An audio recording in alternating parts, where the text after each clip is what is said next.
Maite Salim amekuwa na shida, na najua watu wengi wanaweza kukumbuka wakati kulikuwa na harambee kubwa. Alipatwa na shida ya kidney failure na akawa pia ako na high blood pressure na akawa na mambo kama diabetes. Mambo hayo yote yalikuwa ndani yake yanamsumbua sana. So wakati ilikuwa aende ng'ambo akafanyiwa upasuaji, kuna daktari alituambia tuache tu. Akasema afadhali wamweke kwa dialysis, sababu akienda kuoperatiwa pengine that will be his end, kwa vile ako na complications zingine. So wakati huu tulikuwa na yeye Saturday kule Happy Valley Thika, tukawa na sherehe, tukawa na lunch pamoja.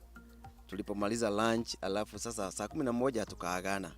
Walikuwa wanaenda kufanya sherehe zingine, sababu Salim Junior alikufa tarehe 23 mwezi wa Januari. Kwa hivyo ilikuwa ni ukumbusho.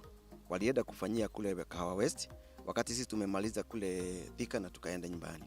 So jana ndipo ilipojulikana ya kwamba alikuwa na shida ambayo hatuwezi kudhibitisha saa hizi, kwa sababu yule kijana alikuwa naye kwa hospitali. Tunagojea tuletee daktari, ripoti ya daktari, vile daktari aliandika.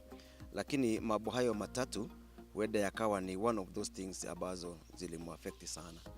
Wakati huu hatuna mpango wowote, lakini watoto wako Nairobi na wamesema watajaribu kumleta kwa mochari moja Nakuru ili akaribie huko. Alafu tuna mtoto wetu mmoja ako Switzerland na tulimjulisha last night, na sasa wiki hii ashughulikie vile atapata flight ya kuja. Kwa hivyo tukijua atakuja siku gani ndio tutaweza kuambia watu mazishi ni siku gani.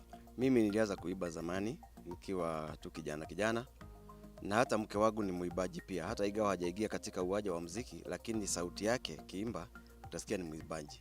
Kwa hivyo jambo hili ni kuonyesha kwamba ni jambo limetoka kutoka kwetu, limechipuka tu kutoka kwa talanta zetu sisi ambao ni wazazi, alafu ikaenda kwa watoto.